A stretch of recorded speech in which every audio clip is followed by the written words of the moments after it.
차가운 가을비가 강지우의 작업실 유리창을 세차게 두드렸다. 낡은 건물 틈새로 스며든 습기가 그녀의 뼛속까지 파고드는 듯했다. 그녀 앞에는 냉혹한 현실을 알리는 붉은색 압류 딱지가 붙은 아버지의 디자인 스케치들이 흩어져 있었다. 지우는 마른 입술을 깨물었다. 며칠째 잠을 설친 탓에 눈 밑이 거무죽죽했다. 덩치 큰 사내의 두 명이 무표정한 얼굴로 작업실 기물들을 확인하고 있었다. 그들의 시선이 닿는 곳마다 아버지의 평생이 담긴 흔적들이 값싼 물건으로 전락했다. 강지우 씨. 유예 기간은 어제로 끝났습니다. 목소리에는 일말의 동정심도 없었다. 오늘부로 집행을 시작해야 합니다. 당장 이 작업실을 비우시든지 아니면. 사내는 말을 흐렸지만 그 의미는 명확했다. 당장 길거리에 나앉을 판이었다. 아버지가 쓰러지신 후 작은 인테리어 회사는 걷잡을 수 없이 무너져 내렸다. 지우는 아버지를 살리기 위해 그리고 이 작업실을 지키기 위해 YJ 그룹과의 정략 결혼을 받아들였다. 얼굴도 모르는 남자. 한태준. 그와의 결혼만이 유일한 동아줄이었다. 하지만 결혼 절차가 진행되기도 전에 당장의 빚이 그녀의 목을 조여왔다. 지우는 절망감에 눈을 감았다. 바로 그때 작업실 문이 세차게 열리며 익숙한 하이힐 소리가 들렸다. 10년 지기 친구 최수진이었다. 수진은 비에 조금도 젖지 않은 완벽한 모습이었다. 비싼 트렌치 코트와 대조되는 지우의 낡은 스웨터가 유독 초라해 보였다. 수진은 혀를 차며 압류 딱지를 바라보더니 지갑에서 수표 한 장을 꺼내 사내들에게 던지듯 건넸다. 이걸로는 부족할 텐데요. 아가씨. 사내가 비웃었다.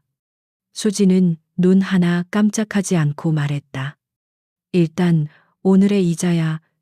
나머지는 내일 중으로 처리할 테니 당장 나가. YJ 그룹 법무팀 이름으로 말하는 거야.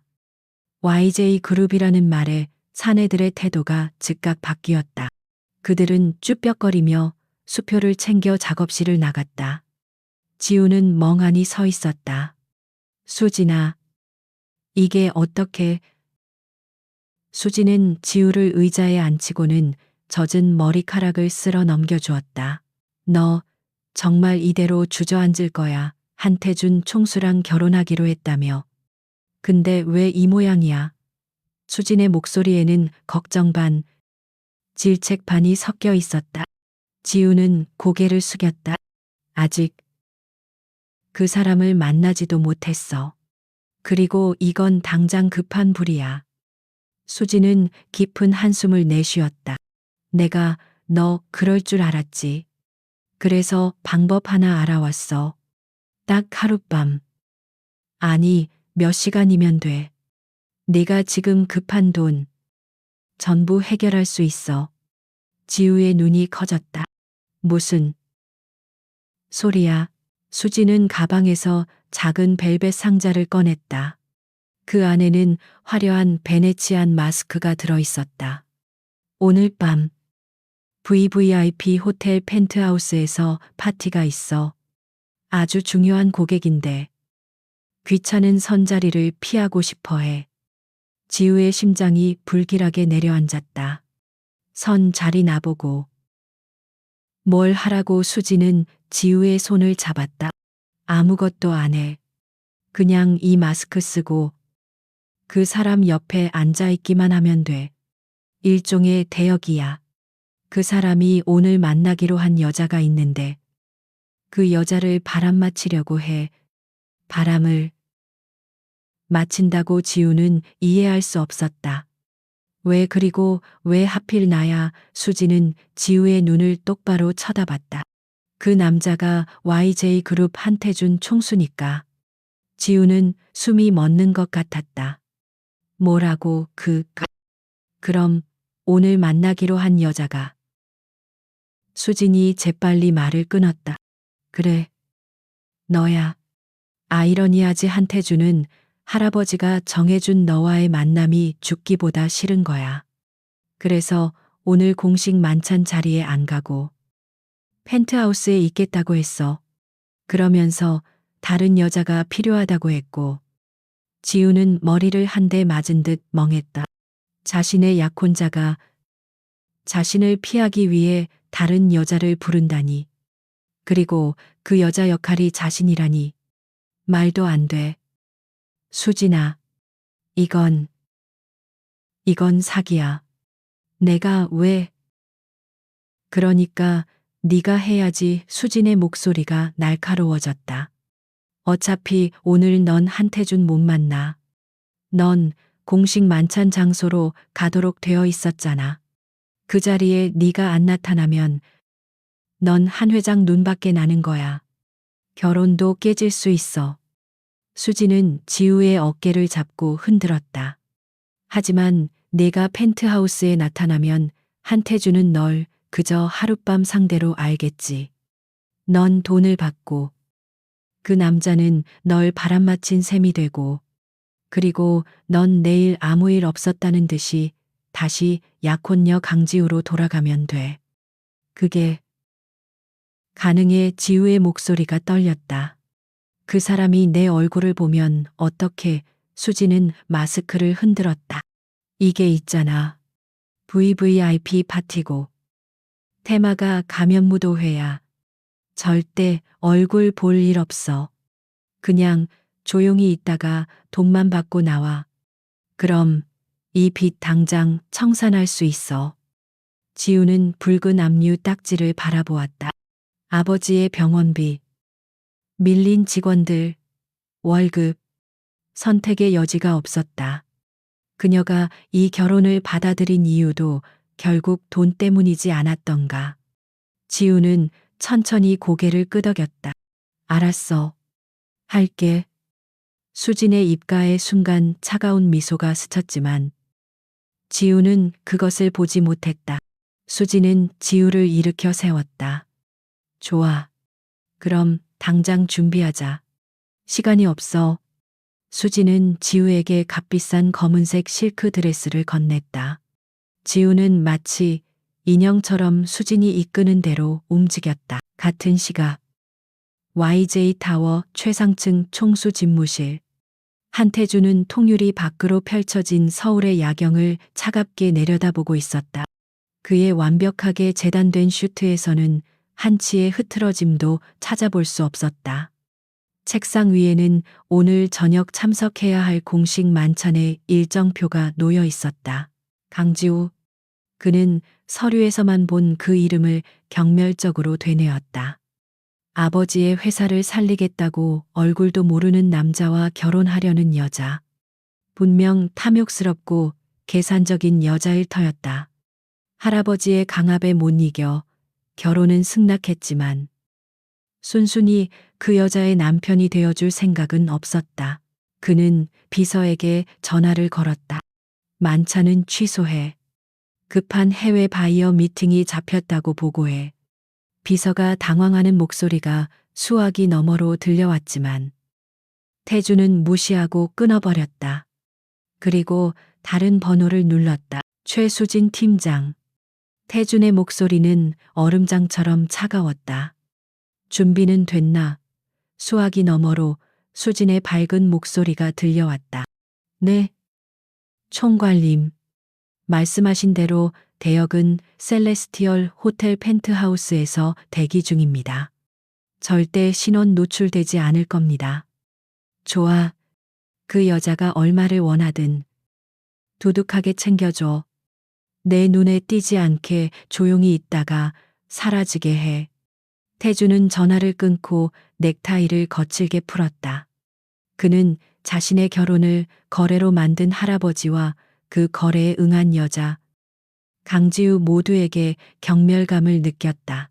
그는 오늘 밤 자신을 돈으로 사려는 그 여자에게 똑같은 방식으로 모욕감을 돌려줄 생각이었다. 대역을 고용해 약혼녀와의 첫 만남을 바람맞히는 것. 그것이 그의 소극적인 반항이었다. 그 여자 역시 돈을 받고 고용된 대역일 뿐. 그 이상도 이하도 아니었다. 지우는 셀레스티얼 호텔의 VVIP 전용 엘리베이터에 올라탔다. 수진이 건넨 드레스는 몸에 맞지 않는 옷처럼 불편했다. 손에 들린 차가운 마스크가 그녀의 처지를 상기시켰다. 지우야. 긴장 풀고. 수진이 그녀의 등을 토닥였다. 펜트하우스는 통째로 빌렸어. 그 남자 외엔 아무도 없을 거야. 넌 그냥 소파에 앉아서 와인이나 마시고 있어. 그 남자가 뭘 물어보거든 단답형으로만 대답해. 목소리 변조할 필요까진 없겠지만.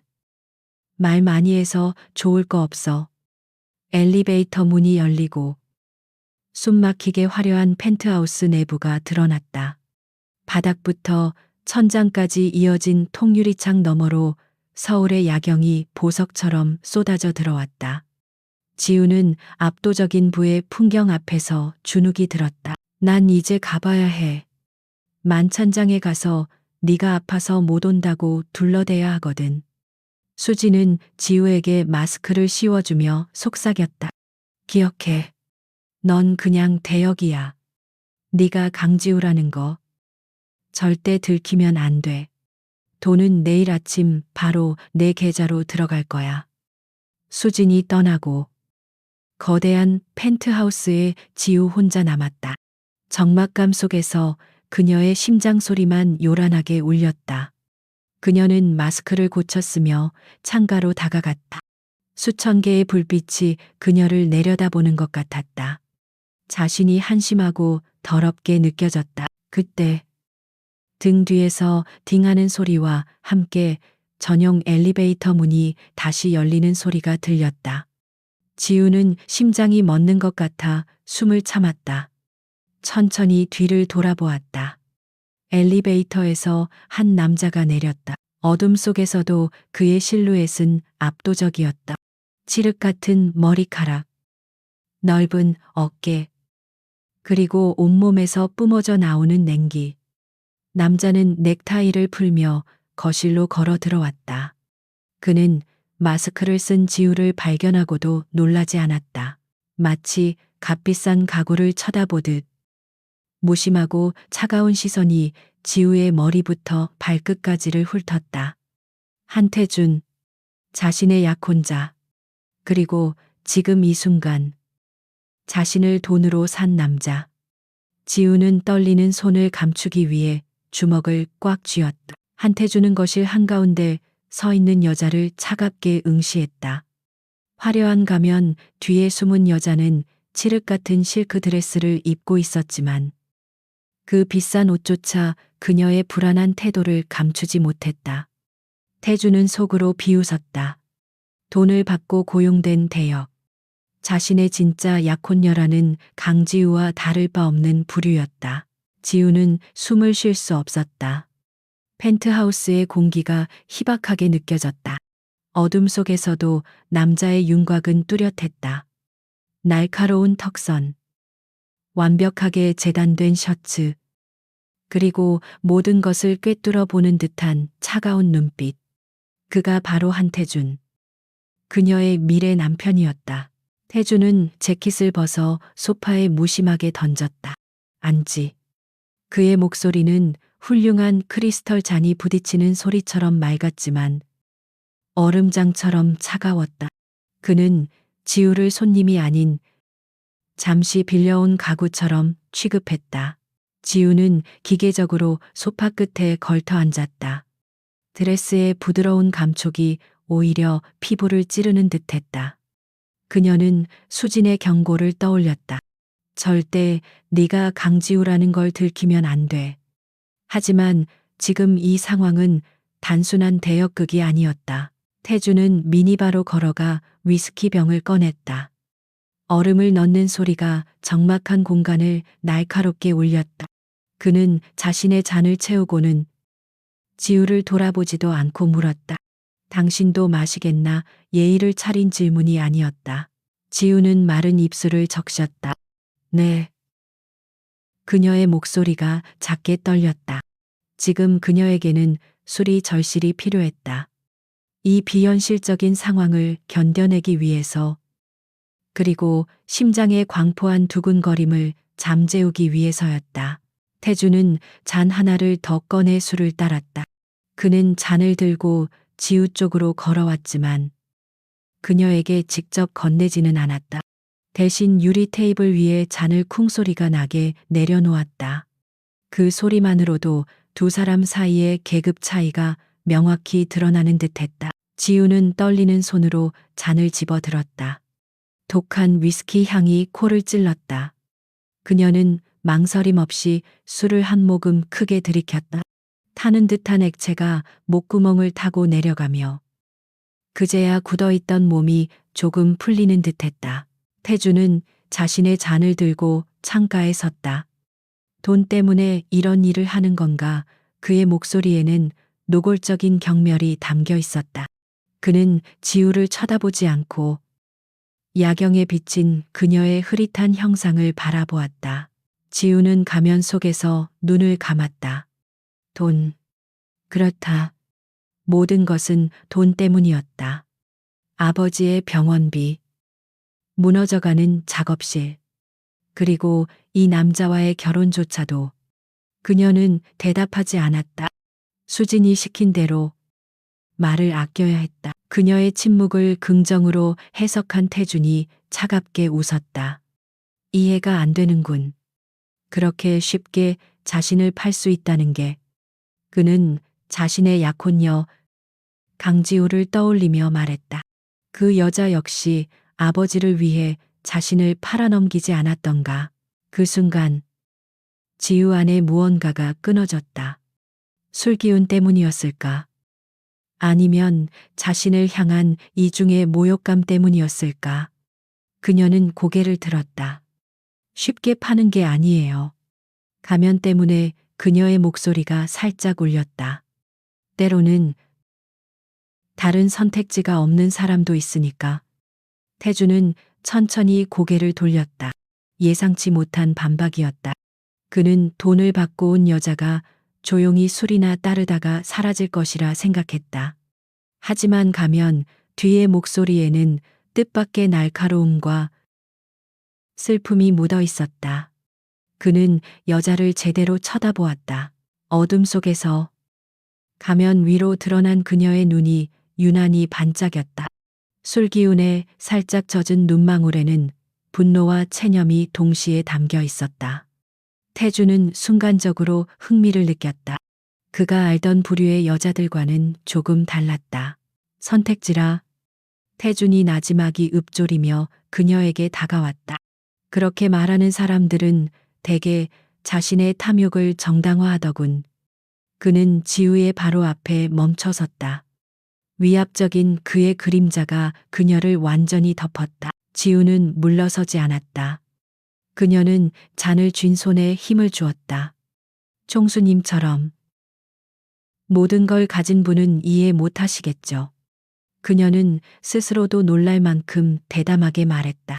바닥까지 떨어져 본 적 없는 사람은 그곳에 있는 사람들을 함부로 판단하면 안 돼요. 태준의 눈이 가늘어졌다. 이 여자가 지금 자신을 가르치려 드는 것인가? 재미있군. 돈 받고 온 주제에. 하지만 그의 목소리에서는 분노보다 차가운 호기심이 더 크게 느껴졌다. 그는 지우의 손에서 빈잔을 빼앗아 다시 술을 채웠다. 더 마셔. 오늘은. 나도 그런 변명이 필요할지 모르니. 태주는 자신의 잔을 그녀의 잔에 가볍게 부딪혔다. 쨍 하는 소리가 방 안을 울렸다. 그는 할아버지에 대한 분노와 이 결혼을 받아들인 자신에 대한 혐오감을 술로 씻어내려 했다. 지우도 다시 잔을 비웠다. 술이 몇 잔 더 오갔다. 펜트하우스의 조명은 어두웠고 창밖의 야경은 비현실적으로 아름다웠다. 독한 술은 두 사람의 경계심을 무너뜨렸다. 그들은 더 이상 대화를 나누지 않았다. 하지만 침묵 속에서 이상한 교감이 흘렀다. 한태주는 강압적인 결혼에 대한 반항심에 강지우는 절망적인 현실의 무게에 짓눌려 있었다. 두 사람은 각자의 이유로 이 자리에 있었지만 공유된 긴장감과 알 수 없는 이끌림이 그들을 묶었다. 태주는 가면을 쓴 여자의 눈을 바라보았다. 그는 그녀가 누구인지 궁금하지 않았다. 그저 이 순간 자신의 경멸스러운 약혼녀가 아닌 다른 누군가가 곁에 있다는 사실이 필요했다. 그는 지우의 손목을 잡았다. 지우는 놀랐지만 뿌리치지 못했다.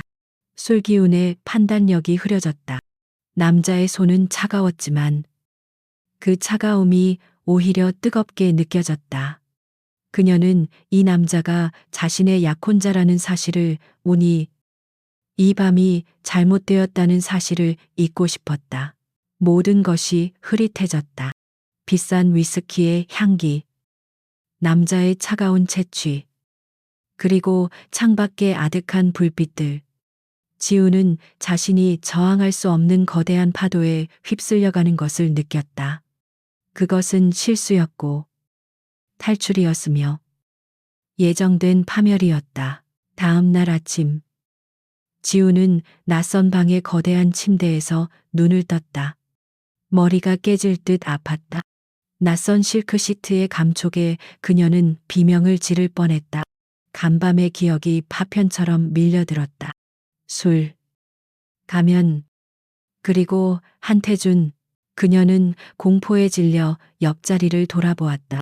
다행히 태준은 그곳에 없었다. 욕실에서 물소리가 들려왔다. 지우는 숨을 죽였다. 그녀는 자신이 무슨 짓을 했는지 깨달았다. 절망감과 수치심이 온몸을 덮쳤다. 그녀는 침대에서 황급히 기어 나왔다. 바닥에 어젯밤의 검은색 드레스가 구겨진 채 버려져 있었다. 그녀는 떨리는 손으로 옷을 꿰어 입었다. 손가락이 제대로 움직이지 않았다. 도망쳐야 해. 당장. 그녀는 구두를 찾아 들고 현관으로 달려갔다. 욕실의 물소리가 멈추는 것 같았다. 지우의 심장이 미친 듯이 뛰었다. 그녀는 현관문 잠금 장치를 푸는 방법을 몰라 몇 초간 헤맸다. 제발, 제발. 문이 열리고 그녀는 복도로 뛰쳐나갔다. 뒤도 돌아보지 않았다. VVIP 엘리베이터 버튼을 누르고 문이 열리자마자 몸을 던졌다. 엘리베이터 문이 닫히는 순간 펜트하우스의 문이 열리며 샤워 가운을 걸친 한태준이 나오는 것이 보였지만 그는 그녀를 잡지 못했다. 지우는 1층 로비에 도착하자마자 호텔을 빠져나왔다. 차가운 새벽 공기가 그녀의 뺨을 때렸다. 그녀는 구두도 신지 못한 채 맨발로 거리를 달렸다. 사람들의 이상한 시선이 느껴졌지만 상관없었다. 한참을 달려 자신의 낡은 작업실에 도착하고 나서야 그녀는 주저앉아 울음을 터뜨렸다. 모든 것이 엉망이 되었다. 그녀는 돈 때문에 친구의 위험한 제안을 받아들였고 결국 자신의 약혼자와 돌이킬 수 없는 밤을 보냈다. 그가 자신을 그런 여자로 기억할 거라는 사실이 뼈아팠다. 그때 주머니 속에서 휴대폰이 울렸다. 최수진이었다. 지우는 울음을 삼키며 전화를 받았다. 지우야, 괜찮아. 돈은 방금 내 통장으로 보냈어. 이제 한시름 났지. 그 남자. 뭐래, 별일 없었어.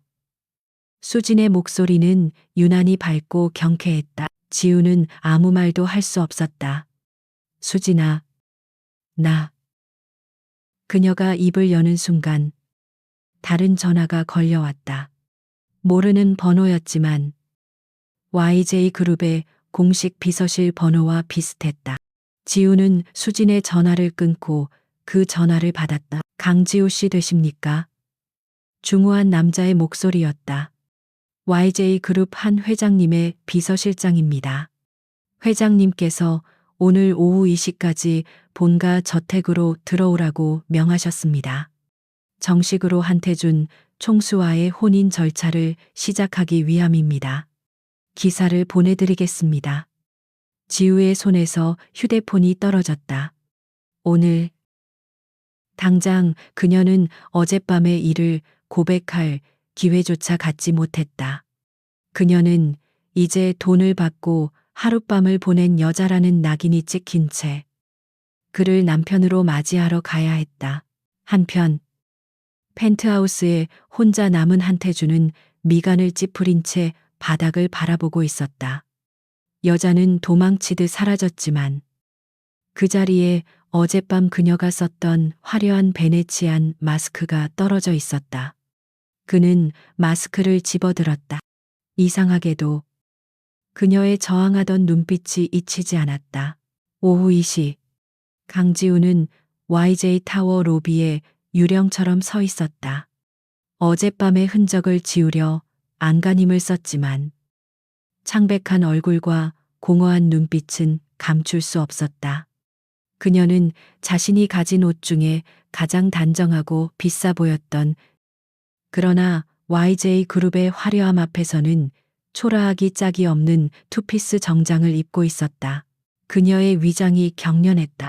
어젯밤 호텔을 뛰쳐나온 후 그녀는 수진의 전화를 받지 않았다. 수십 통의 부재중 전화와 문자 메시지가 쌓였지만 지우는 확인할 용기가 없었다. 그녀는 자신이 돌이킬 수 없는 실수를 저질렀음을 알았다. 그리고 지금 그녀는 그 실수의 대가를 치르러 가는 길이었다. YJ 그룹 한 회장의 비서실장이 보낸 기사가 그녀를 픽업했고 그녀는 옴짝달싹 못하는 죄수처럼 이 거대한 건물로 끌려왔다. 이쪽입니다. 강지우 씨. 중년의 비서실장이 무표정한 얼굴로 그녀를 이끌었다. 그의 목소리에는 어떠한 감정도 실려 있지 않았지만 그의 시선은 그녀의 값싼 구두와 불안한 태도를 낱낱이 훑고 있었다. 총수님의 정략 결혼 상대라는 무언의 꼬리표가 그녀를 짓눌렀다. 지우는 고개를 숙인 채 그의 뒤를 따랐다. 그녀는 결심했다. 한태준을 만나면 모든 것을 고백하겠다고. 어젯밤의 일은 끔찍한 실수였으며 자신이 돈 때문에 그런 제안을 받아들인 어리석은 여자라고 솔직하게 말할 생각이었다. 어쩌면 그는 이 결혼을 취소할지도 모른다. 아니, 그러길 바랐다. 차라리 모든 것이 취소되고 아버지를 잃을지언정 약혼자를 속이고 하룻밤을 보낸 여자로 그와 결혼할 수는 없었다. 그건 자신에 대한, 그리고 그에 대한 최소한의 예의도 아니었다. 엘리베이터는 숨막히는 침묵 속에서 최상층으로 향했다. 총수 집무실이라는 표지판이 보였다. 지우의 심장이 갈비뼈를 부술듯이 세차게 뛰었다. 그녀의 손바닥은 식은땀으로 축축했다. 총수님께서 기다리고 계십니다. 비서실장이 거대하고 육중한 원목 문 앞에서 멈춰섰다. 그는 망설임 없이 문을 노크했다. 총수님, 강지우 씨가 도착했습니다. 안에서 낮고 차가운 목소리가 흘러나왔다. 들어오라고 해. 지우는 그 목소리를 듣는 순간 온몸의 피가 얼어붙는 것 같았다. 어젯밤 펜트하우스에서 들었던 바로 그 목소리였다. 지우는 숨을 쉴 수 없었다. 아니야. 그럴 리가. 그녀는 머리를 세차게 흔들었다. 수지는 분명 그가 귀찮은 선자리를 피하기 위해 대역을 불렀다고 했다. 그 선자리가 바로 자신과의 만남이었다고. 그렇다면 그는 지금 자신을 처음 보는 것이어야 했다. 비서실장이 그녀를 위해 문을 열어주었다. 들어가시죠. 지우는 마비된 다리를 억지로 움직여 사무실 안으로 발을 내디뎠다. 그리고 그 자리에 얼어붙었다. 사무실은 한태준이라는 남자를 그대로 빼닮아 있었다. 거대하고 차가웠으며 한치의 틈도 없이 완벽했다. 방 한쪽 면 전체가 통유리로 되어 있어 서울 전경이 발 아래 펼쳐졌지만 그 풍경조차 차갑게 느껴졌다. 한 남자가 창밖을 내다보며 서 있었다. 칠흑 같은 머리카락, 넓은 어깨, 그리고 완벽한 슈트핏. 어젯밤 어둠 속에서 보았던 그녀를 압도했던 바로 그 실루엣이었다. 지우는 뒷걸음질 치고 싶었다. 이곳에서 당장 도망쳐야 했다. 하지만 그녀의 발은 바닥에 뿌리라도 내린 듯 움직이지 않았다. 그녀가 숨을 죽인 그 순간 남자가 천천히 돌아섰다. 날카로운 콧날, 굳게 닫힌 입술, 그리고 모든 것을 꿰뚫어 보는 듯한 차가운 눈. 어젯밤 가면을 쓴 자신을 무심하게 바라보던 그 눈빛이었다. 한태준, 그녀의 약혼자, 그리고 그녀가 하룻밤을 보낸 남자. 밝은 조명 아래, 가면도, 어둠도 없는 공간에서 두 사람의 시선이 정면으로 마주쳤다. 태준의 눈이 미세하게 커졌다. 그의 얼굴에 스친 것은 놀라움이 아니었다. 그것은 아주 짧은 순간의 혼란이었고, 그 혼란은 즉시 모든 것을 꿰뚫어 본 자의 냉소로 바뀌었다. 그는 어젯밤 호텔에서 도망친 여자의 얼굴을 똑똑히 기억하고 있었다. 당신이었군. 그의 목소리는 얼음 조각이 부서지는 것처럼 차갑고 날카로웠다. 지우는 아무 말도 할 수 없었다. 머릿속이 하얗게 비어버렸다. 저는, 그녀는 무어라 변명해야 할지 몰랐다. 자신이 무슨 말을 하든 지금 이 상황은 그녀가 의도적으로 접근한 것처럼 보일 터였다. 태주는 천천히 그녀에게 다가왔다. 그의 발걸음 소리가 지우의 심장을 내리찍는 듯했다. 그는 지우의 바로 앞에 멈춰섰다. 어젯밤과는 비교할 수 없는 살기마저 느껴지는 위압감이었다. 대단한 연기였어. 강지우 씨. 그는 강지우라는 이름을 조롱하듯 내뱉었다. 설마 어젯밤 펜트하우스에 나타난 게 오늘 이 만남을 위한 사전 작업이었나? 아니에요. 그건 지우가 다급하게 손을 내저었다. 그건 오해예요. 저는 그저 그녀는 수진의 이름을 댈 수 없었다. 친구를 파는 짓이었다. 하지만 말하지 않으면 모든 죄를 자신이 뒤집어 써야 했다. 오해. 태준이 비웃음을 터뜨렸다. 돈을 받고 내 침대에 기어 들어온 여자가 다음 날 아침에는 내 약혼녀 행세를 하며 나타나. 이것보다 더 완벽한 계획이 어디 있지. 그는 그녀가 일부러 자신을 피하는 척하며 호텔에서 도망쳤고 오늘 순진한 약혼녀인 척 나타나 자신을 올가매려 했다고 확신했다. 그는 할아버지의 강압적인 결혼도 그 결혼을 받아들인 강지우라는 여자도 경멸하고 있었다. 말해봐. 얼마를 원해. 내 아버지 회사를 살려주는 것만으로는 부족했나? 태준의 목소리는 지독히도 차가웠다. 아니면 YJ 그룹 안주인 자리가 그렇게 탐이 났나? 그래서 이런 더러운 수작까지 부린 건가? 지우는 수치심에 얼굴이 불타는 것 같았다. 아니라고요. 그녀는 자신도 모르게 소리쳤다. 눈물이 뺨을 타고 흘러내렸다. 전 정말 몰랐어요. 그 자리에 당신이 있을 줄은. 그리고 당신이. 그녀는 자신이 한태준의 약혼녀라는 사실조차 몰랐던 것처럼 연기해야 할지, 아니면 모든 것을 실토해야 할지 갈피를 잡지 못했다. 하지만 그녀가 망설이는 그 짧은 순간이 태준에게는 그녀가 유죄라는 확신을 주었다. 그는 책상 위에 서류철을 집어 그녀의 발 앞에 세차게 집어 던졌다. 종이들이 사방으로 흩어졌다. 더 이상 내 더러운 변명 따위 듣고 싶지 않아. 태주는 인터폰 버튼을 눌렀다. 비서실장. 당장 들어와. 잠시 후 문이 열리고 비서실장이 들어왔다. 그는 바닥에 흩어진 서류와 울고 있는 지우, 그리고 얼음장처럼 차가운 태준을 보고도 표정 하나 바꾸지 않았다. 당장 혼인 계약서 수정본을 가져와. 태준이 명령했다. 특별 조항을 추가해야겠어. 비서실장은 말없이 고개를 숙이고 다시 밖으로 나갔다. 태준은 다시 지우를 바라보았다.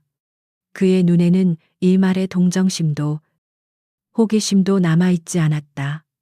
오직 지독한 경멸과 분노만이 가득했다. 결혼을 원한다고 했지. 강지우 씨. 그가 나지막이 속삭였다. 좋아. 원하는 대로 해주지. 대신 넌 내 아내가 아니라 이 집의 유령이 될 거야. 그는 창밖을 바라보며 말을 이었다. 넌 이 결혼에서 어떤 권리도 행사할 수 없어. 대외적으로 내 아내 행세를 하는 것도 금지야. 넌 그저 내 아버지의 빚을 갚기 위한 담보물. 그 이상도 이하도 아니야. 지우는 자신이 거대한 함정에 빠졌음을 깨달았다. 최수진. 그녀는 처음부터 모든 것을 알고 있었다. 한태준이 약혼녀인 자신을 얼마나 경멸하는지, 그리고 그를 피하기 위해 대역을 구한다는 사실까지도. 수지는 지우를 가장 추악한 방식으로 한태준에게 선보인 것이었다. 지옥이 뭔지 내가 똑똑히 보여주지. 태준의 마지막 말은 사형 선고처럼 지우의 가슴에 박혔다. 비서실장이 돌아왔을 때 그의 손에는 수정된 혼인 계약서가 들려 있었다. 한태준은 그것을 받아들고는 지우가 아닌 마치 먼지 같은 것을 보는 눈으로 그녀를 훑었다. 네가 그토록 원하던 계약서다.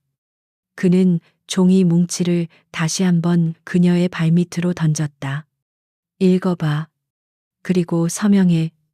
지우는 굴욕감에 입술을 깨물었지만 천천히 몸을 숙여 바닥에 흩어진 종이들을 주워 모았다. 그녀의 손이 가늘게 떨렸다. 계약서의 내용은 지독했다. 원본 계약서에 있던 아내로서의 권리나 재산 분할 같은 조항들은 모두 붉은 잉크로 그어져 있었다. 그 위에는 차가운 글씨로 새로운 조항들이 덧붙여져 있었다. 첫째, 강지우는 YJ그룹의 공식적인 행사에 한태준의 아내 자격으로 참석할 수 없다. 둘째, 한태준의 허락 없이는 본관 출입을 금하며 별채에 배정된 거처에서만 생활해야 한다. 셋째, YJ그룹의 그 누구에게도 자신이 한태준의 아내임을 드러내서는 안 된다. 넷째, 이 결혼의 유일한 목적은 강지우 부친의 채무 상환 유예에 있으며 한태준이 결혼의 파기를 선언하는 즉시 모든 채무는 즉각적인 집행 상태로 돌아간다. 그녀는 아내가 아니라 YJ그룹에 묶인 인질이나 다름없었다. 지우는 숨이 막혔다. 이것은 결혼이 아니었다. 완벽한 노예 계약이었다. 그녀는 고개를 들어 태준을 바라보았다. 그의 눈에는 일말의 자비도 없었다.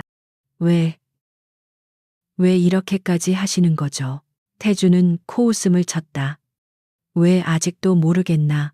넌 내 몸과 미래를 팔아서 아버지를 구하려 했어. 난 그 대가를 지불하고 물건을 산 것뿐이야.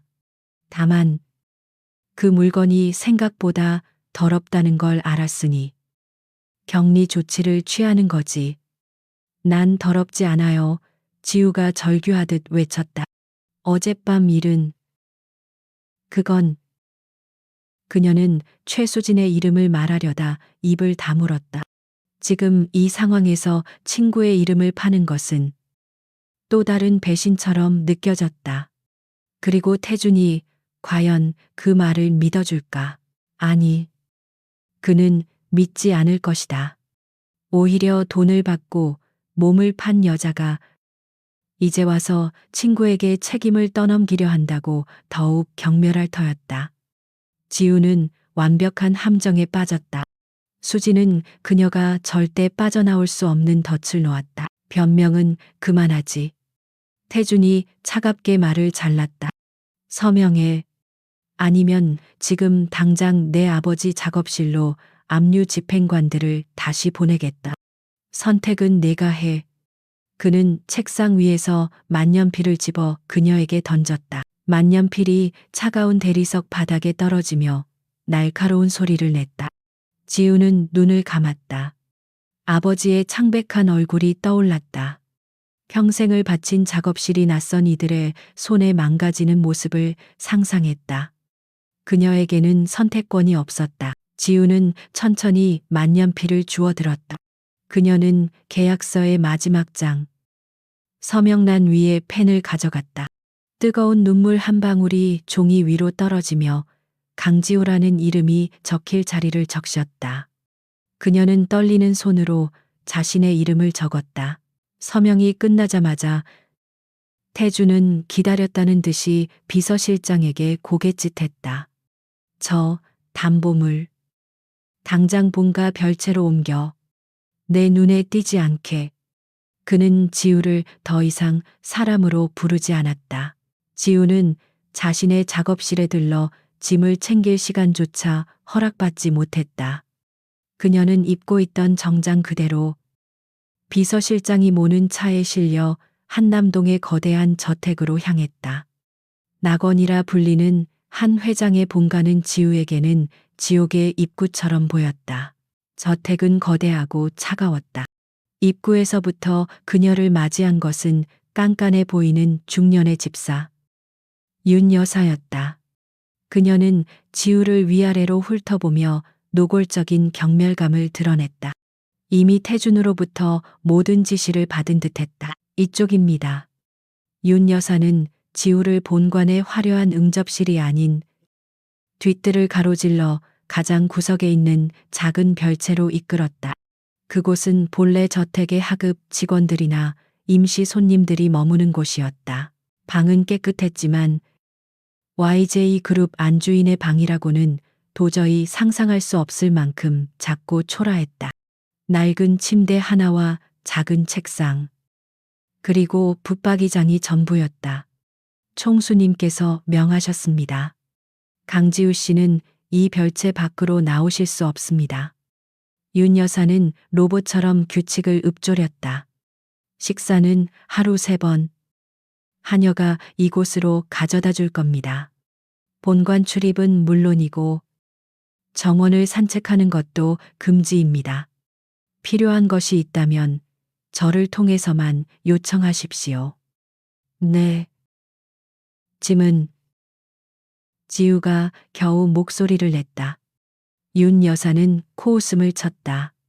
총수님께서 강지우 씨의 작업실에 있던 물건들은 모두 창고로 옮기라고 하셨습니다. 이곳에는 어울리지 않는 잡동사니들이라 판단하셨습니다. 지우는 모든 것을 빼앗겼다.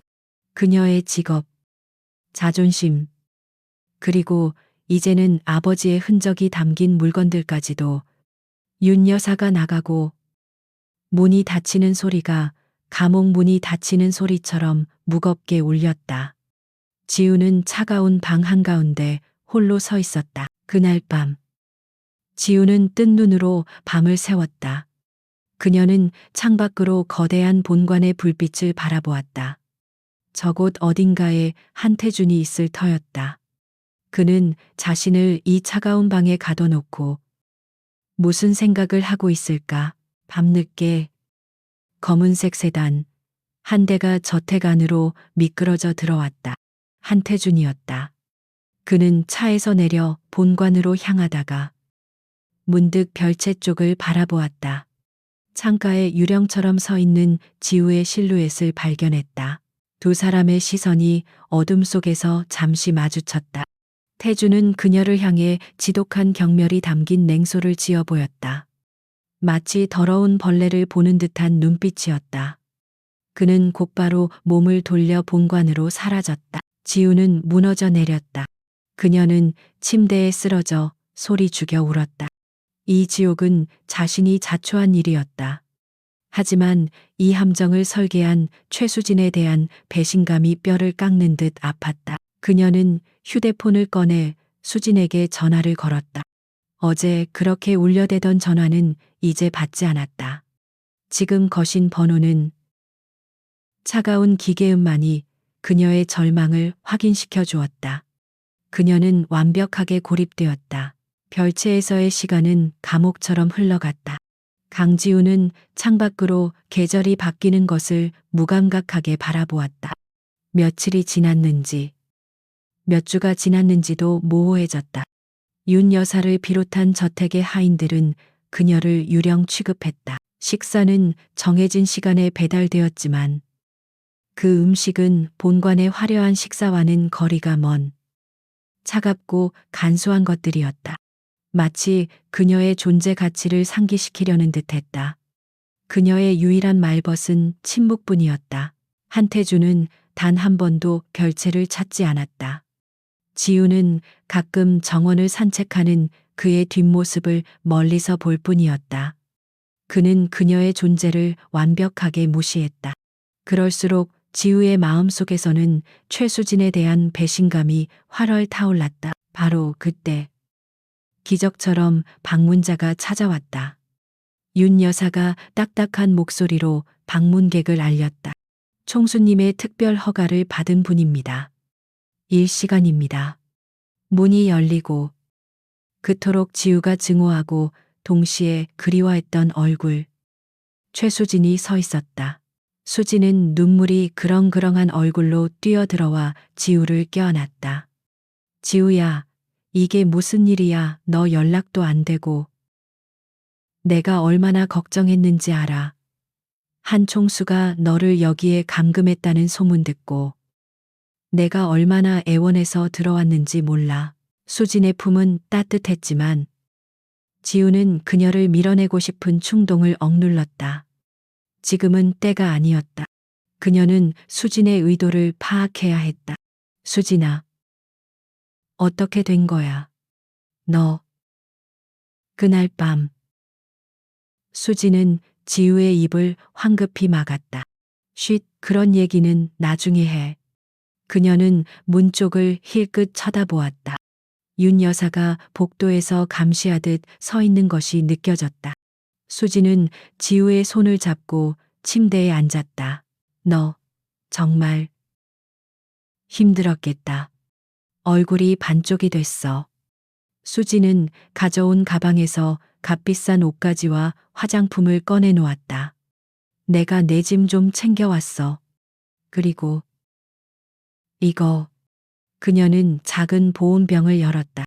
따뜻한 죽이었다. 지우는 경계심을 풀지 않았지만 따뜻한 온기에 속이 쓰라렸다. 그녀는 천천히 죽을 한 숟가락 떠먹었다. 수지는 지우의 머리를 쓰다듬으며 안타깝다는 듯 혀를 찼다. 근데 지우야, 도대체 무슨 일이 있었던 거야, 그날 밤. VVIP 호텔에서. 그 남자 만났어. 혹시 무슨 실수라도 한 거야? 수진의 목소리는 걱정으로 가득 차 있었지만 그 질문은 의도적으로 크게 울렸다. 지우는 고개를 저었다. 수진아, 그만해. 넌 다 알고 있었잖아. 그 남자가 한태준이라는 거. 수진은 화들짝 놀란 척하며 일어섰다. 뭐라고, 그럴 리가. 난 정말 몰랐어. 그냥 돈 많은 고객인 줄만 알았지. 세상에. 그럼 너. 수진은 일부러 더 큰 소리로 외쳤다. 어머. 그럼 그날 밤 너 한 총수랑. 아이고. 지우야, 너 원래부터 좀 충동적이긴 했지만 어떻게 그런 대담한 짓을. 그녀는 입을 가리며 경악했다. 지우는 그제야 깨달았다. 이것은 연극이었다.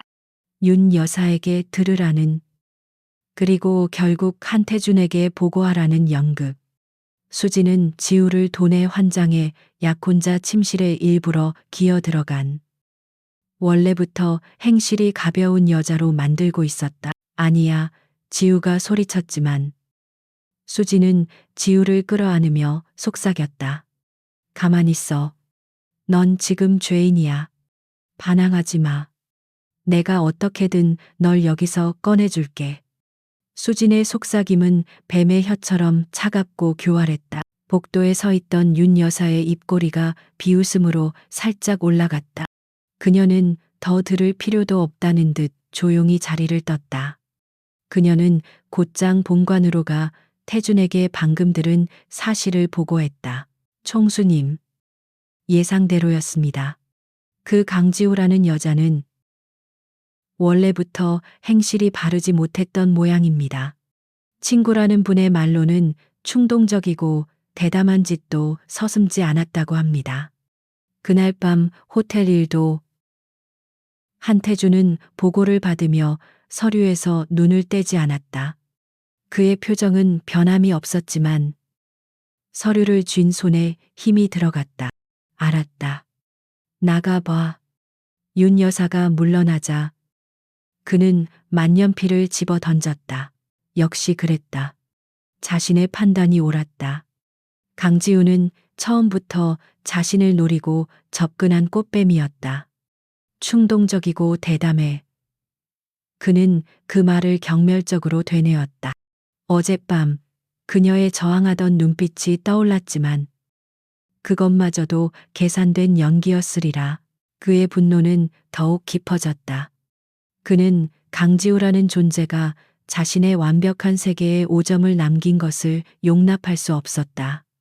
하지만 그는 지금 그 여자에게 신경 쓸 시간이 없었다. YJ 그룹의 사활이 걸린 호텔 리노베이션 프로젝트가 난관에 부딪혔기 때문이었다. 최고의 디자이너들로 구성된 팀이 내놓은 로비 디자인은 번번이 태준의 날카로운 지적에 막혔다. 이건 럭셔리가 아니라 낭비야. 동선이 완전히 꼬였잖아. VVIP 고객들이 직원용 엘리베이터 앞에서 줄을 서게 만들 셈인가. 태준이 회의실에서 고함을 지르며 디자인팀을 몰아세우고 있을 때 별채에서는 다른 일이 벌어지고 있었다. 한 하급 직원이 윤 여사의 심부름으로 별채에 비품을 가져다 주러 왔다. 그는 실수로 다른 서류철 하나를 별채 테이블에 떨어뜨리고 말았다. 그것은 바로 태준이 방금 반려한 호텔 로비의 설계 도면 사본이었다. 직원은 그 사실을 깨닫지 못한 채 황급히 별채를 떠났다. 지우는 테이블 위에 놓인 푸른색 도면을 발견했다. 그녀는 본능적으로 도면을 펼쳤다. YJ 호텔 로비. 그녀는 한눈에 문제점을 파악했다. 태준이 지적했던 바로 그 동선 문제였다.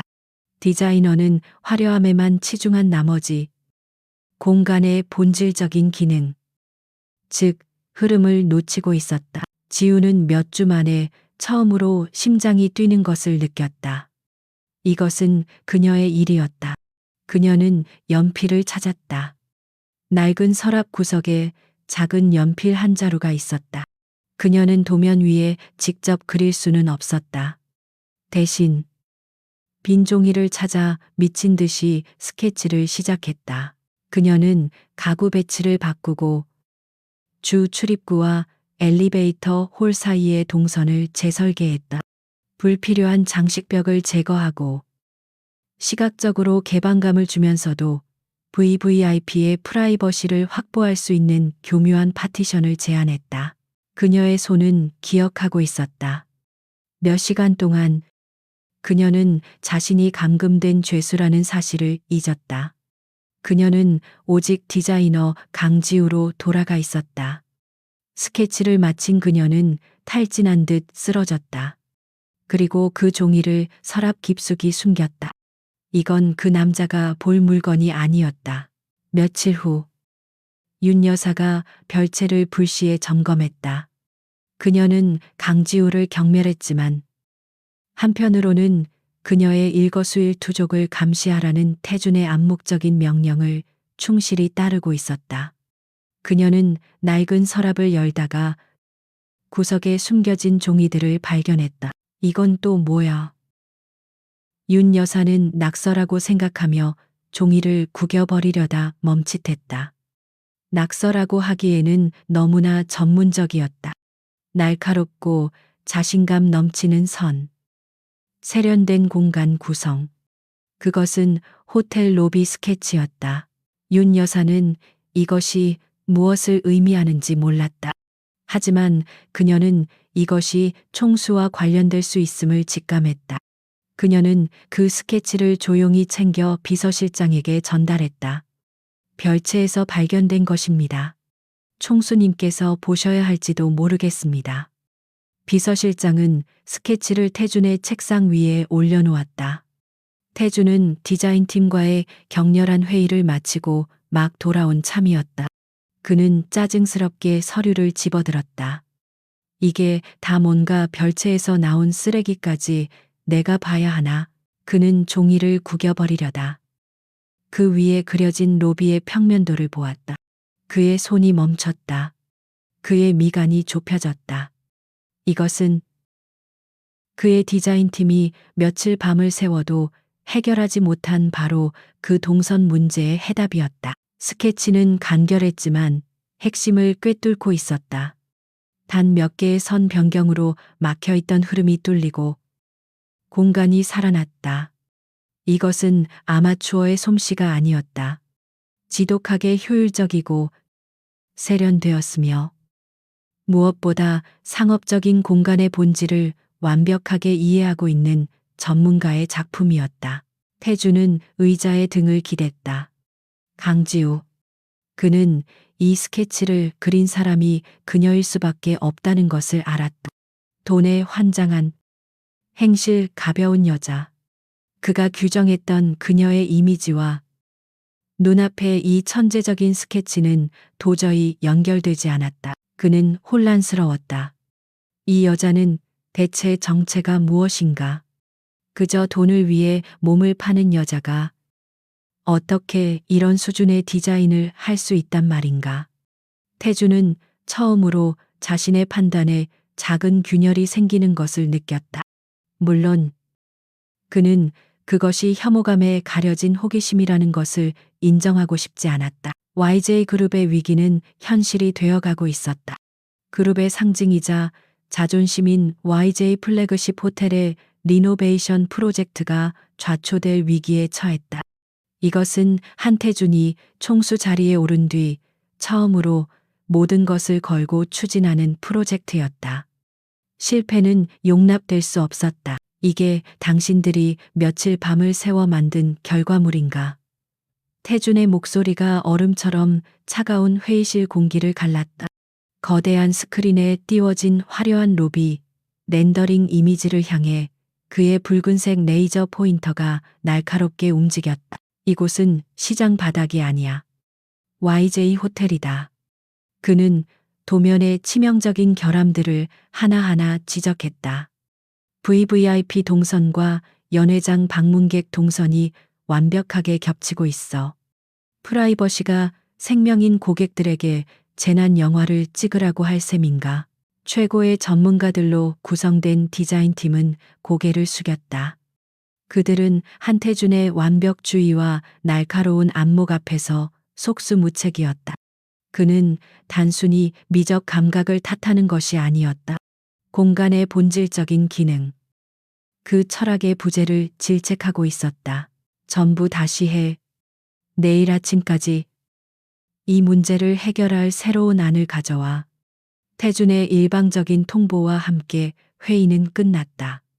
텅 빈 회의실에 홀로 남은 그는 지독한 두통에 관자놀이를 짓눌렀다. 그때 그의 개인 집무실 책상 위에 놓인 강지우가 그렸던 스케치가 떠올랐다.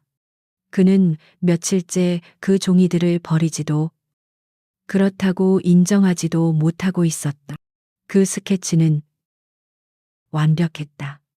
자신이 지적했던 모든 문제를 단 몇 개의 선으로 우아하게 해결해낸 작품이었다. 하지만 그는 그것을 인정할 수 없었다. 그 스케치는 강지우. 자신을 기만하고 돈을 위해 몸을 판 그 더러운 여자의 손에서 나온 것이었다. 그 여자의 재능을 인정하는 것은 곧 자신의 경멸이 틀렸음을 인정하는 꼴이었다. 태주는 자존심이 허락하지 않았다. 이 모든 상황을 YJ그룹의 총수 한 회장이 모를 리 없었다. 한태준의 할아버지이자 YJ제국을 건설한 장본인이었다. 그는 호텔 사업으로 YJ를 일으켰고 그에게 호텔은 자식과도 같았다. 태준이가 아직도 헤매고 있다지 한 회장이 자신의 집무실에서 비서실장에게 물었다. 그의 목소리는 낮고 차분했지만 그 안에는 실망감이 배어 있었다. 그는 태준의 팀이 아니라 해결책을 찾지 못하는 태준 자신에게 실망하고 있었다. 비서실장은 땀이 밴 손을 바지춤에 문질렀다.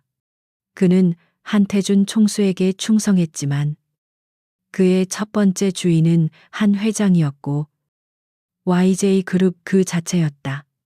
그는 며칠간 고민했다. 그리고 결단을 내렸다. 총수님께서도 최선을 다하고 계십니다만 사실 아주 흥미로운 대안을 하나 발견했습니다. 비서실장은 자신이 몰래 복사해둔 강지우의 스케치를 한 회장에게 조심스럽게 내밀었다. 내부에서 비공식적으로 검토된 시안 중 하나입니다. 한 회장은 안경을 고쳐 쓰고 스케치를 집어들었다. 그는 젊은 시절 당대 최고의 건축가들과 어깨를 나란히 하며 호텔을 설계했던 장본인이었다. 그의 안목은 여전히 날카로웠다. 스케치를 보는 그의 눈이 빛나기 시작했다. 처음에는 흥미로움이 곧이어 감탄으로 바뀌었다. 이건 그는 중얼거렸다. 이것은 단순한 해결책이 아니었다. 비전이었다. 호텔의 유산을 존중하면서도 지독하게 현대적이고 효율적인 공간을 창조해냈다. 누가 그린 건가? 한 회장이 고개를 들었다. 그의 눈은 비서실장의 속을 꿰뚫어 보고 있었다. 태준이 팀의 작품은 아니야. 이 정도의 배짱과 실력을 가진 자가 그 팀에 있었다면 프로젝트가 이 지경까지 오지도 않았겠지. 비서실장은 마른 침을 삼켰다. 그것이 별채에서 나왔습니다. 한 회장의 미간이 좁혀졌다. 별채 강지우 씨의 작품입니다. 한 회장의 집무실에 무거운 침묵이 흘렀다. 강지우. 그는 서류로만 확인했던 손자며느리의 이름을 떠올렸다. 파산 직전의 작은 인테리어 회사 딸. 그는 그녀가 돈 때문에 이 결혼을 받아들인 속물이라고 생각했다. 하지만 이 스케치는 속물의 것이 아니었다. 이것은 고독 속에서 자신만의 세계를 치열하게 구축해온 장인의 솜씨였다. 한 회장은 단번에 모든 것을 꿰뚫어 보았다. 손자가 그 재능을 시기하고 경멸하고 짓밟고 있다는 것을. 태준이 당장 들어오라고 해. 한 회장의 목소리는 분노로 차가워져 있었다. 얼마 후 한태준이 회장실에 도착했다. 그는 할아버지가 자신을 호출한 이유를 짐작하지 못했다. 부르셨습니까? 회장님, 앉아라. 태준이 소파에 앉자마자 한 회장은 강지우의 스케치를 그의 면전에 집어던졌다. 종이들이 태준의 무릎 위로 흩어졌다. 이게 뭔가. 태준의 얼굴이 순식간에 굳었다. 그는 비서실장을 쳐다보았지만 비서실장은 바닥만 내려다보고 있었다. 설명해봐. YJ그룹의 사활이 걸린 프로젝트가 좌초될 위기인데 이런 완벽한 해답을 내 책상 밑에 숨겨둔 이유가 뭔가. 한 회장의 목소리가 낮게 울렸다. 태준은 입술을 깨물었다. 그건 단순한 낙서입니다. 검토할 가치도 없는. 가치가 없어. 한 회장이 버럭 소리를 질렀다. 내 놈의 오만한 디자인팀이 몇 달째 매달려도 해결 못한 문제를 이 종이 쪼가리 한 장이 완벽하게 해결했어. 그런데 가치가 없어. 그건 그 여자 겁니다. 태준도 결국 감정을 터뜨렸다. 저를 기만하고 돈 때문에 이 집에 들어온 그런 여자의 것을 YJ 프로젝트에 쓸 수는 없습니다. 한 회장은 지팡이로 바닥을 내리쳤다. 내 놈의 사사로운 감정 때문에 YJ를 망칠 셈이냐. 재능을 알아보지 못하는 리더는 독재자일 뿐이야. 네가 그 여자에게 개인적인 원한이 있든 없든 YJ는 이 디자인을 써야겠다. 그는 즉각적인 결정을 내렸다. 비서실장 당장 강지우 씨를 본관 회의실로 데려와 그리고 디자인팀 전원 소집해. 회장님 태준이 벌떡 일어났지만 한 회장의 차가운 시선에 가로막혔다. 이 시간부로 강지우 씨는 YJ 호텔 리노베이션 프로젝트의 총괄 컨설턴트로 임명한다. 네가 반대하더라도 이건 내 명령이다. 별채의 문이 열렸다. 지우는 또다시 차가운 식사가 배달된 줄 알았다. 하지만 문 앞에는 윤 여사가 굳은 얼굴로 서 있었다. 회장님께서 본관으로 오시랍니다. 지금 당장. 지우는 심장이 내려앉는 것 같았다. 드디어 그녀를 쫓아내려는 것일까? 그녀는 수감자가 형장으로 끌려가듯 윤 여사의 뒤를 따라 본관으로 향했다. 그녀가 이 저택에 들어온 이래 본관 건물은 처음 밟아보는 것이었다. 거대하고 화려한 복도를 지나 그녀는 육중한 회의실 문 앞에 섰다. 문이 열리자 그 안에는 YJ 그룹의 핵심 인물들이 모두 모여 있었다. 그리고 그들의 싸늘한 시선이 일제히 그녀에게 쏟아졌다. 긴 테이블 상석에는 한 회장이 앉아 있었고 그의 곁에는 얼음 가면을 쓴 듯 차가운 한태준이 서 있었다. 디자인팀은 경멸과 불신이 뒤섞인 눈으로 이 낯선 침입자를 바라보았다. 한 회장은 지우를 향해 손짓했다. 그리고 그녀의 스케치를 집어들었다. 이 디자인. 회장이 낮고 힘있는 목소리로 선언했다. 이것이 YJ 호텔의 새로운 방향이다. 그는 지우를 가리켰다. 그리고 이 사람이 이 디자인을 총괄할 강지우 컨설턴트다. 회의실의 공기가 얼어붙었다. 지우는 자신이 거대한 폭풍에 눈 한가운데로 던져졌음을 깨달았다. 그녀는 더 이상 보이지 않는 감옥의 죄수가 아니었다. 그녀는 이제 모두가 볼 수 있는 더 위험한 세상의 한가운데에 선 표적이 되었다. 회의실의 공기는 살얼음판처럼 차가웠다. 한 회장의 폭탄 선언 이후 그 자리에 모인 모든 사람들의 시선은 강지우에게 고정되었다. 그 시선에는 경멸, 호기심, 그리고 노골적인 저기가 뒤섞여 있었다. 그녀는 마치 벌거벗겨진 채 사자, 우리 한가운데 던져진 기분이었다. 한태준의 얼굴은 분노로 하얗게 질려 있었다. 그는 할아버지의 독단적인 결정에 반박조차 하지 못했다. 그에게는 이 상황 자체가 거대한 굴욕이었다. 그는 강지우를 감히 자신의 세계를 더럽힌 이 침입자를 노려보았다. 그의 눈빛은 어디 한번 해봐라고 말하고 있었다. 강지우 컨설턴트. 디자인팀의 수석 디자이너인 박 이사가 입을 열었다. 그의 목소리에는 가시가 돋쳐 있었다. 이 스케치는 잘 봤습니다. 하지만 그림은 그림일 뿐이죠.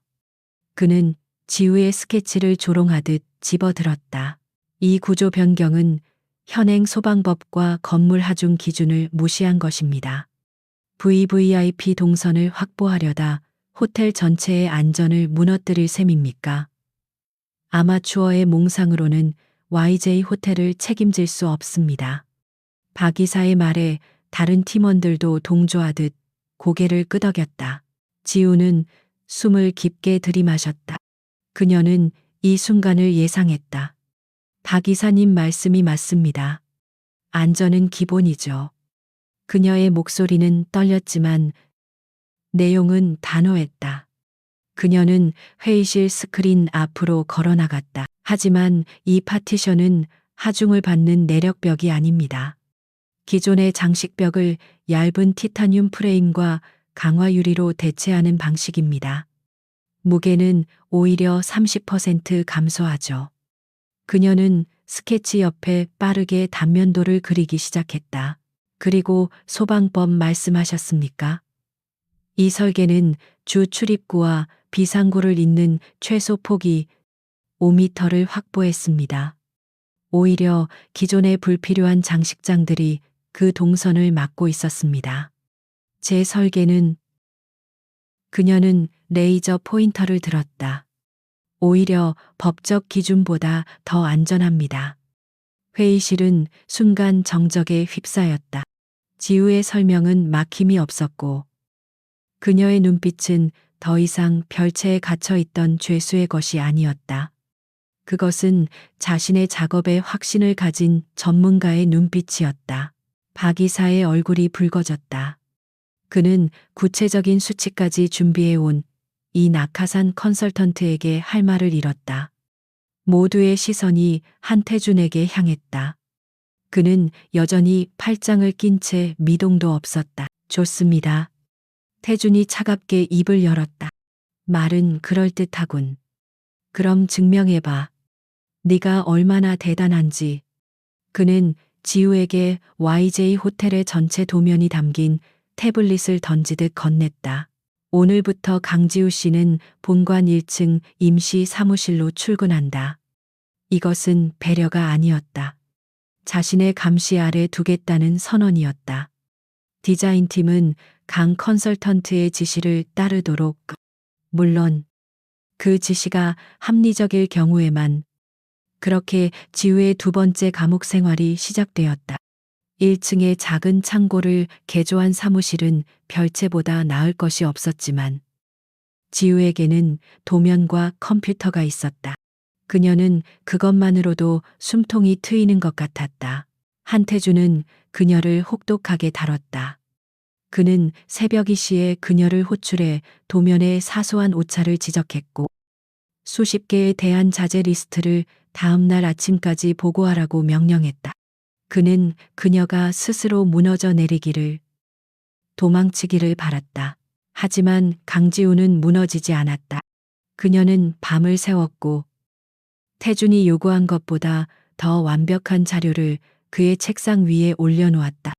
그녀는 호텔의 복잡한 배관 도면까지 분석하여 누구도 생각지 못한 효율적인 공간 활용법을 제안했다. 그녀는 식사도 거른 채 도면에 몰두했다. 그녀의 열정은 순수했다. 그 안에는 YJ 그룹에 대한 욕망이나 한태준을 향한 복수심이 없었다. 오직 좋은 디자인을 완성하겠다는 디자이너로서의 본능만이 존재했다. 태준은 그런 그녀를 지켜보며 점점 더 깊은 혼란에 빠졌다. 그는 여전히 그녀를 경멸했지만 그녀의 작업 결과물까지 경멸할 수는 없었다. 그녀의 보고서는 날카롭고 정확했으며 심지어 예산까지 절감시켰다. 그가 아는 강지우는 돈을 위해 몸을 파는 여자였다. 최수진의 보고에 따르면 그녀는 충동적이고 계산적이며 천박했다. 그런데 지금 그의 눈앞에 있는 여자는 누구인가? 그녀는 YJ의 최고 전문가들이 풀지 못한 문제를 풀고 있었다. 그녀는 자신의 신념을 위해 태준 앞에서도 당당하게 의견을 피력했다. 두 개의 이미지가 그의 머릿속에서 격렬하게 충돌했다. 인지 부조하였다. 대체 어느 쪽이 진짜지? 태준은 처음으로 자신이 속았을지도 모른다는 생각을 하게 되었다. 만약 그녀가 이 정도의 실력자라면 왜 굳이 그런 더러운 방식으로 자신에게 접근해야 했단 말인가? 그는 호텔에서 도망치던 그녀의 겁에 질린 눈을 떠올렸다. 그것이 연기였다면 그녀는 소름 끼치는 배우였다. 하지만 만약 연기가 아니었다면 그날 밤 태준은 자신의 집무실에 홀로 앉아 있었다. 그의 앞에는 강지우가 어젯밤 밤새워 수정한 최종 로비 설계도가 놓여 있었다. 완벽했다. 그는 더 이상 이 디자인을 트집 잡을 수 없었다. 그는 인터폰을 눌러 김 비서를 불렀다. 김 비서는 한 회장 직속이었지만 지금은 태준을 보좌하고 있었다. 그는 입이 무겁고 유능했다. 김 비서. 네. 총수님. 지난번 셀레스티얼 호텔 펜트하우스에서 있었던 일. 태준의 목소리가 낮게 가라앉았다. 김 비서는 표정 변화 없이 고개를 숙였다. 그 일은 최수진 팀장이 처리한 것으로 알고 있었다. 그날 밤의 모든 것을 다시 조사해. 다시. 말입니까? 김 비서가 조심스럽게 물었다. 최 팀장이 이미 보고를 올린 것으로. 최 팀장의 보고는 잊어. 태준의 목소리가 날카로워졌다. 나는 사실을 원해. 내 가정이나. 최 팀장의 해석이 아닌. 그는 자리에서 일어났다. 그날 펜트하우스를 예약한 주체가 누군지, 대역을 섭외한 경로가 어딘지 전부 확인해. 특히 내가 지시했던 그 비용이 정확히 누구의 계좌로 들어갔는지 다시 추적해.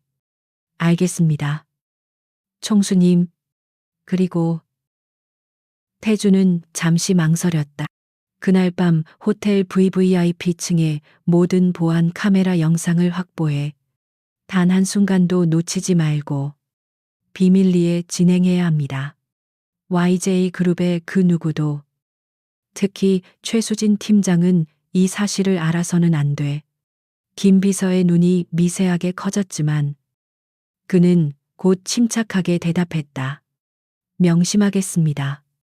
김 비서가 나가고 태주는 다시 강지우의 설계도를 바라보았다. 그는 여전히 이 여자를 용서할 수 없었다. 하지만 만약, 아주 만약에 그녀 역시 피해자였다면 그는 자신의 완벽했던 판단에 균열이 가는 것을 애써 외면했다. 그는 단지 사실 확인을 하는 것뿐이라고 스스로를 합리화했다. 한태준의 명령은 그림자처럼 움직였다. 김 비서는 YJ그룹의 최고 정보보안팀과 감사팀의 정예 인력을 비밀리에 소집했다. 이 조사는 총수의 직속 명령이었으며 YJ 서버에 그 어떤 기록도 남기지 않아야 했다. 첫 번째 난관은 자금 추적이었다. 최수진은 교활했다. 그녀는 한태준이 대역을 위해 지불하라고 지시한 자금을 YJ의 비공식 해외 법인 계좌를 통해 인출했다. 그리고 그 돈을 다시 여러 개의 차명 계좌를 거치게 한 뒤 강지우의 개인 통장으로 입금시켰다. 총수님, 자금은 결국 강지우 씨에게 흘러 들어갔습니다. 김 비서가 중간 보고를 올렸을 때 태준의 얼굴은 싸늘하게 굳었다.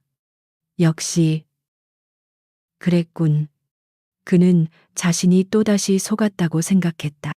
강지우가 돈을 받은 것은 명백한 사실이었다. 하지만 이상한 점이 있습니다. 김 비서가 말을 이었다.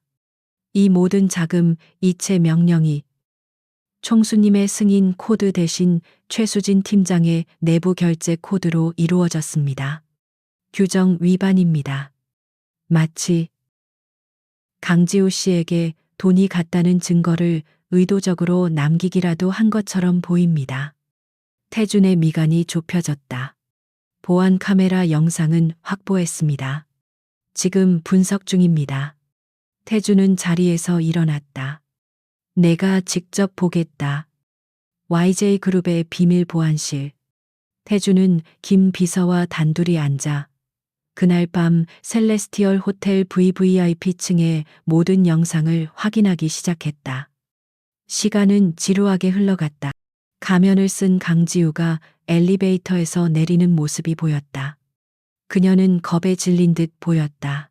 시간을 앞으로 돌려 태준이 명령했다. 강지우 씨가 도착하기 1시간 전부터 화면이 빠르게 되감겼다. 그리고 태준의 손이 허공에서 멈췄다. 멈춰. 화면 속에는 VVIP 전용 엘리베이터가 아닌 직원용 비상복도에서 한 여자가 나오는 모습이 잡혔다. 그녀는 호텔 지배인에게 무언가를 건네며 은밀하게 대화하고 있었다. 그녀는 최수진이었다. 태준의 온몸이 차갑게 식었다. 최수진. 그녀는 그날 밤 그곳에 있어서는 안 될 인물이었다. 그녀의 역할은 태준의 알리바이를 조작하고 대역에게 돈을 지불하는 것까지였다. 펜트하우스 근처에 직접 나타날 이유가 없었다. 저 여자가 저기서 뭘 하고 있는 거지? 태준이 나지막이 읊조렸다. 김 비서는 즉시 호텔 내부 접속 기록을 확인했다. 총수님. 최수진 팀장이 그날 저녁 자신의 YJ 마스터키로 펜트하우스의 보안 등급을 임의로 변경한 기록이 있습니다. 총수님의 특별 지시라는 명목이었습니다. 태준은 그런 지시를 내린 적이 없었다. 계속 재생해. 영상 속에서 최수진은 지배인과 헤어진 뒤 복도 구석의 CCTV 사각지대로 잠시 사라졌다가 다시 나타났다. 그녀는 만족스러운 미소를 지으며 비상 계단으로 사라졌다. 강지우가 도착하기 불과 10분 전이었다. 자금 추적팀에 다시 연결해. 태준의 목소리는 분노로 가늘게 떨리고 있었다. 강지우에게 돈을 보낸 그 해외 계좌. 그 계좌에 돈을 채워 넣은 원천 계좌를 당장 추적해. 그 계좌에 접속한 IP. 전부 확인해. 이번에는 시간이 오래 걸리지 않았다. YJ의 자금 흐름을 역추적하는 것은 그들의 전문 분야였다. 몇 분 뒤, 김 비서의 얼굴이 하얗게 질렸다. 그는 태블릿을 들어 태준에게 보여주었다. 총수님. 이럴 수가. 화면에는 자금 이체를 승인한 IP 주소 목록이 떠 있었다. 그중 가장 결정적인 이체를 실행한 IP 주소.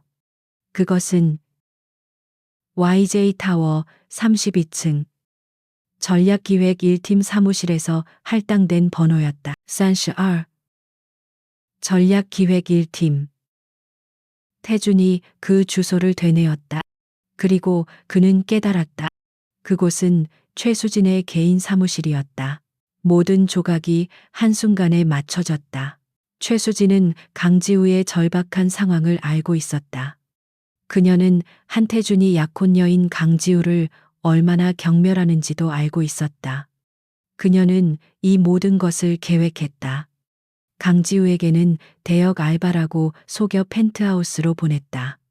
한태준에게는 강지우를 돈에 환장한 여자로 각인시켰다. 그녀는 YJ의 자금으로 강지우에게 돈을 보냈고 그 증거를 태준이 쉽게 찾을 수 있도록 흘려놓았다.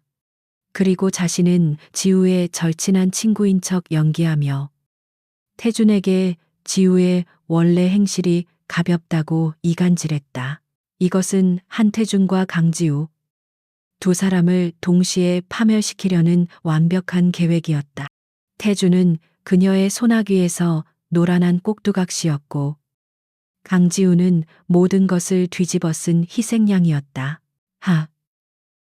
태준의 입에서 헛웃음이 터져 나왔다. 그것은 웃음이 아니었다. 지독한 자기 혐오와 살인적인 분노가 뒤섞인 소리였다.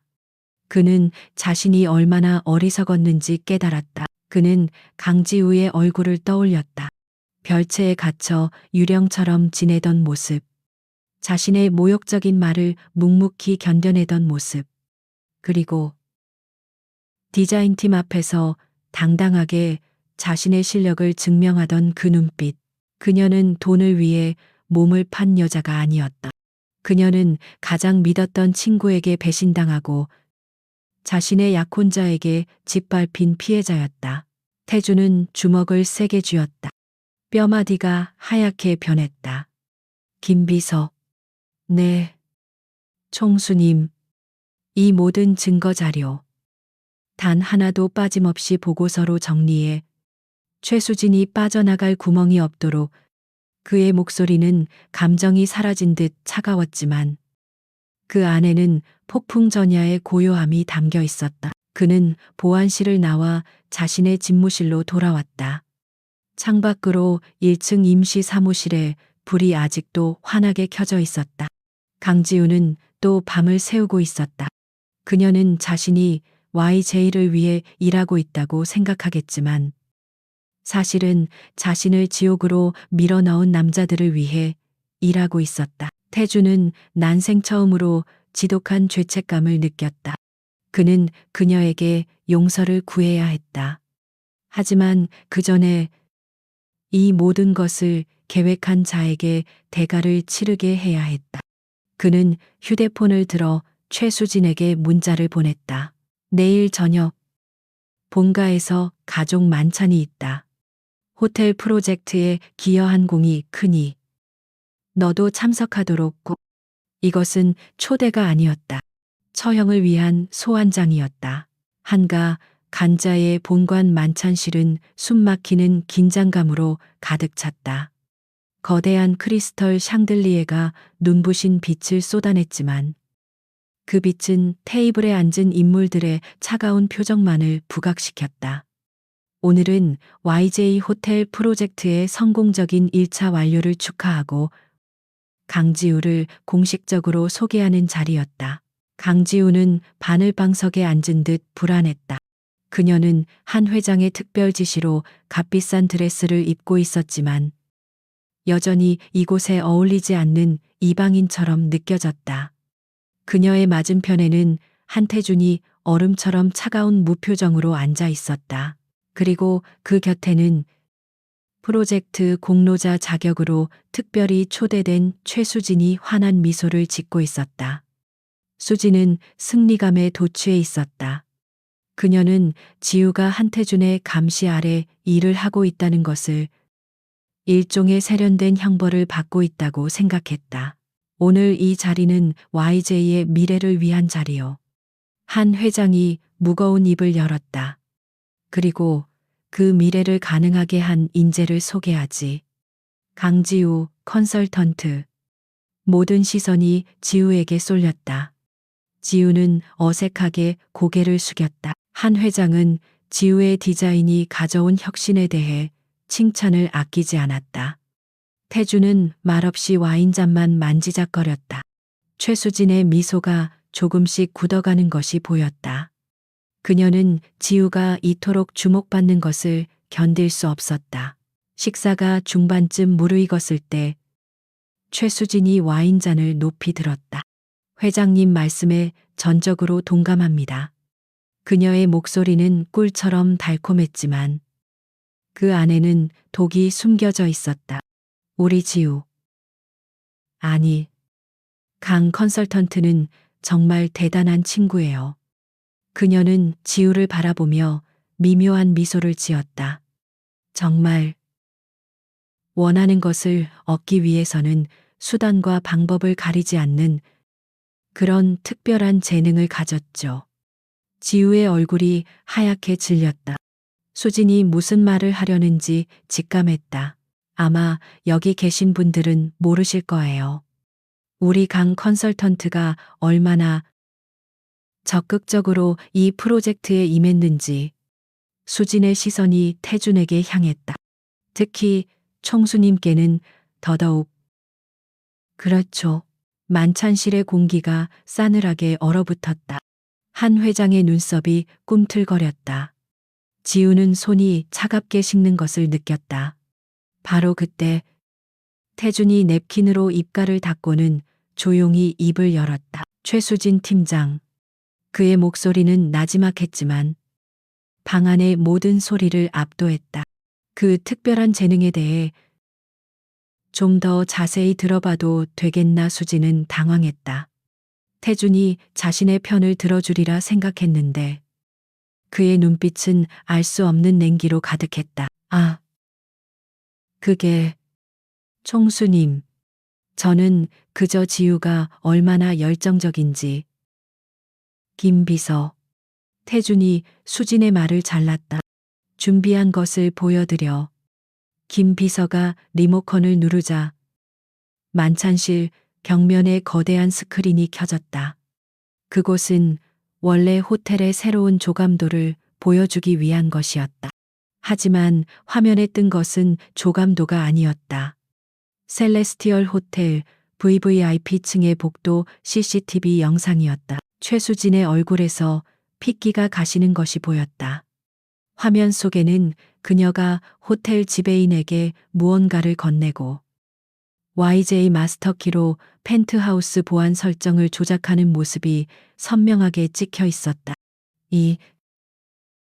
이게 수진이 말을 더듬었다.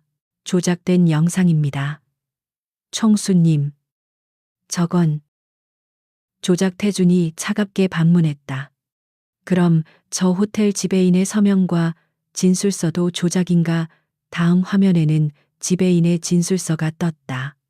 최수진 팀장에게 금품을 받고 총수님의 펜트하우스에 여자를 들였다는 내용이었다. 지우는 숨을 쉴 수 없었다. 그녀는 자신이 보고 있는 것을 믿을 수 없었다. 자신의 10년 지기 친구가 자신을 함정에 빠뜨리기 위해 이 모든 것을 꾸몄다니. 아직 끝나지 않았어. 태준의 목소리는 가차 없었다. 화면은 복잡한 자금이체 내역으로 바뀌었다. YJ의 해외 법인 계좌에서 빠져나간 돈이 여러 차명 계좌를 거쳐 결국 강지우의 통장으로 입금되는 경로였다. 그리고 이 모든 이체를 승인한 IP 주소. 태준이 마지막 증거를 띄웠다. YJ 타워 32층. 최수진 팀장의 개인 사무실이지. 모든 것이 명백해졌다. 방 안에는 최수진의 거친 숨소리 외에는 아무것도 들리지 않았다. 그녀는 사색이 된 채 태준과 지우를 번갈아 쳐다보았다. 모든 것이 끝났음을 깨달았다. 왜? 지우가 간신히 목소리를 냈다. 눈물이 그녀의 뺨을 타고 흘렀다. 수진아, 왜 나한테? 그 순간 최수진의 이성이 끊어졌다. 그녀는 자리에서 벌떡 일어나 지우를 향해 광기 어린 비명을 질렀다. 너 때문이야, 다 너 때문이야. 강지우. 그녀의 우아했던 가면이 벗겨지고 질투와 증오로 일그러진 본 모습이 드러났다. 항상 너였어. 넌 아무것도 없으면서, 가진 것도 없으면서 늘 나보다 주목받았어. 교수님들도 너만 예뻐했고 공모전에서도 네가 상을 휩쓸었지. 수지는 울부짖었다. 난 YJ에 입사하려고 발버둥 쳤는데 넌 가만히 앉아서 한태준 총수랑 결혼까지 하겠다고. 그 자리는 내 자리였어야 해. YJ 안주인 자리는 내가. 그녀는 지우에게 달려들려 했지만 보안 요원들에게 붙잡혔다. 만찬실은 아수라장이 되었다. 한 회장은 지팡이를 쥔 손을 부들부들 떨었다. 그래서 내가 널 내 자리에 돌려놓으려고 한 거야. 돈 때문에 몸이나 파는 더러운 년. 그게 바로 내 본 모습이니까 내가 한태준 총수한테 똑똑히 보여주려고 했어. 지우는 그 자리에 주저앉았다. 배신감의 무게가 그녀를 완전히 짓눌렀다. 한태준은 차가운 눈으로 그 모든 광경을 지켜보고 있었다. 그는 보안 요원들에게 고갯짓했다. 최수진 팀장. 오늘부로 해고야. 그의 목소리는 사형 선고처럼 차가웠다. 그리고 YJ 그룹의 자금, 횡령, 명예훼손, 업무 방해 혐의로 내일 아침 법무팀을 만나게 될 거다. 끌어내. 안 돼. 태준 씨 총수님 제발. 지우야. 강지우, 나 좀 살려줘. 수진의 비명소리가 복도 저편으로 멀어져 갔다. 화려했던 만찬실에는 지독한 침묵만이 남았다.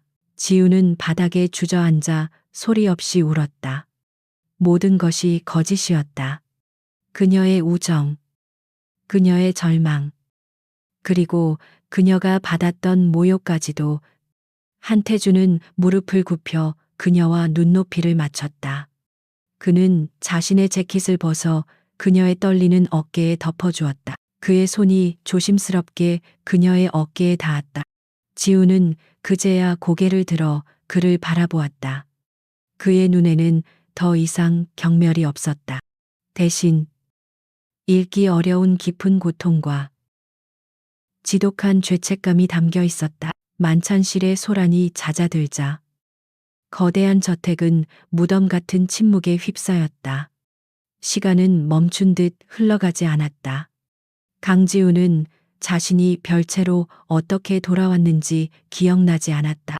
한태준이 어깨에 태해준 덮어준 재킷은 소파 위에 구겨져 있었다. 그 옷에서 나는 낯선 온기가 오히려 그녀를 더 비참하게 만들었다. 그녀는 텅 빈 눈으로 방 안을 둘러보았다. 모든 것이 거짓이었다. 10년 지기 친구의 우정, 자신을 나락으로 떨어뜨린 절망, 그리고 한태준의 지독한 경멸까지도.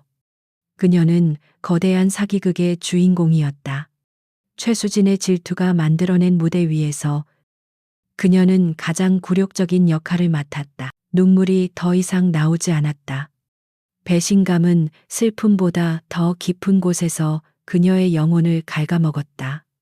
그녀는 이 저택에 들어와 처음으로 자신의 스케치북을 펼쳤다. 그곳에는 YJ 호텔의 새로운 비전이 담겨 있었다.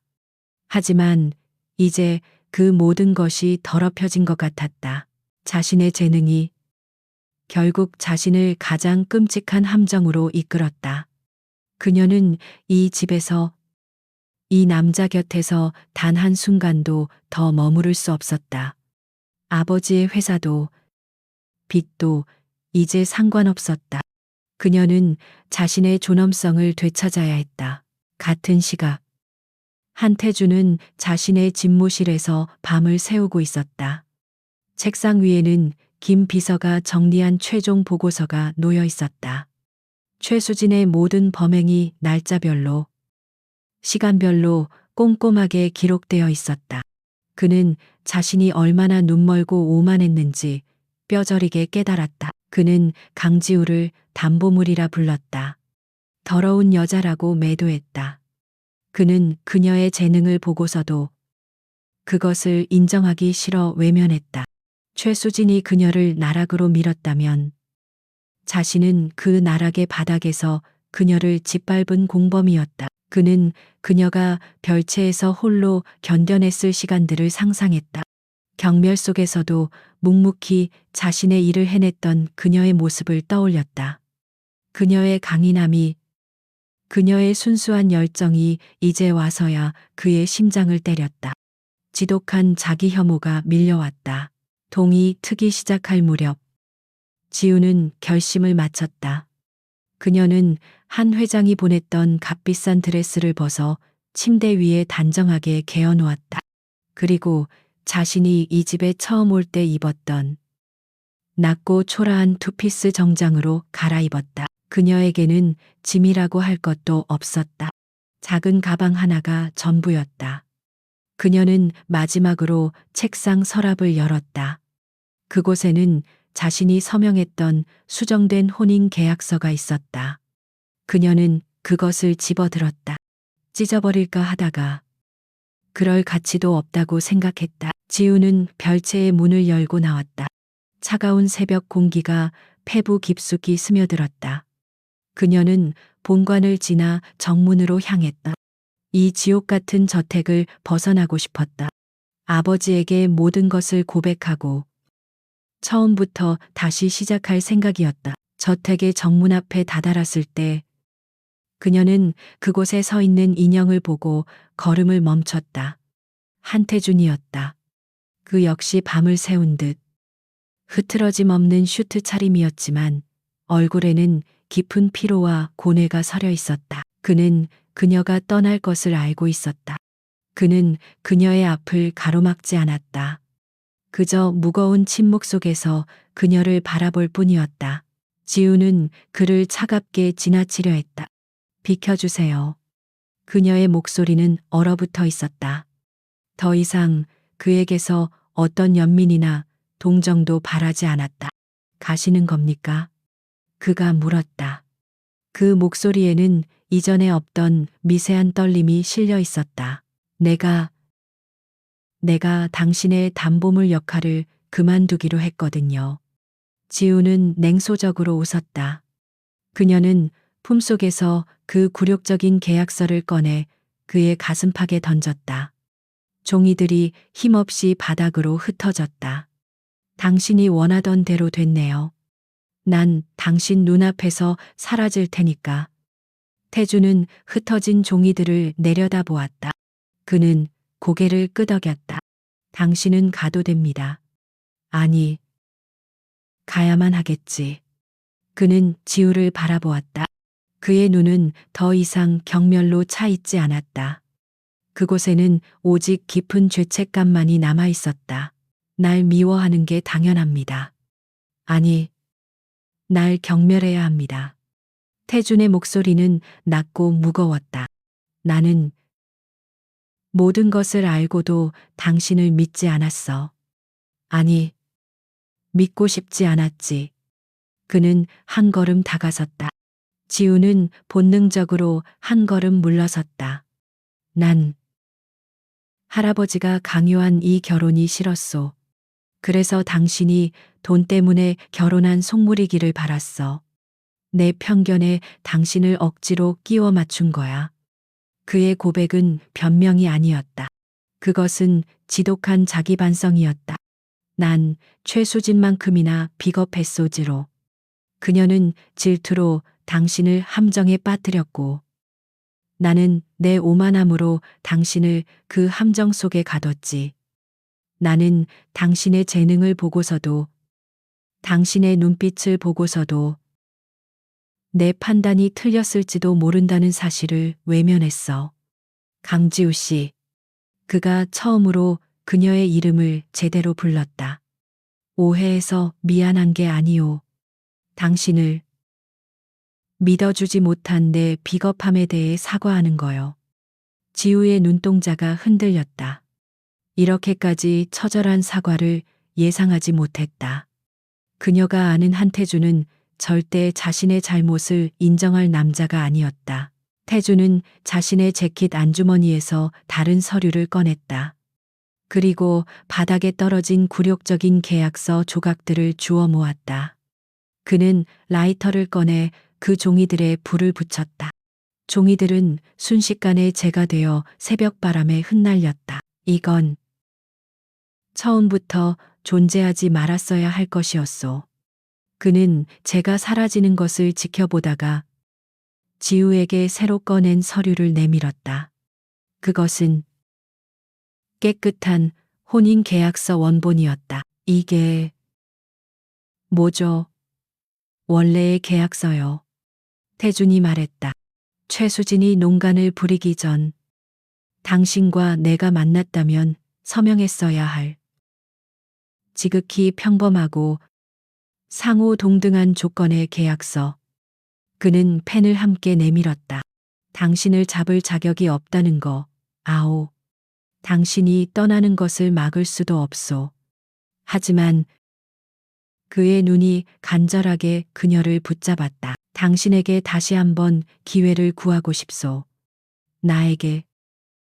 그리고 우리에게. 그는 서류를 쥔 손을 내렸다. 용서해달라는 말이 아니오. 다만 다시 시작하게 해주시오. 거짓과 기만으로 얼룩진 관계가 아니라 YJ 호텔을 책임질 두 명의 파트너로서 말이오. 지우는 서류와 펜, 그리고 한태준의 얼굴을 번갈아 바라보았다. 그녀의 마음속에서 폭풍이 휘몰아쳤다. 그녀는 이 남자를 증오했다.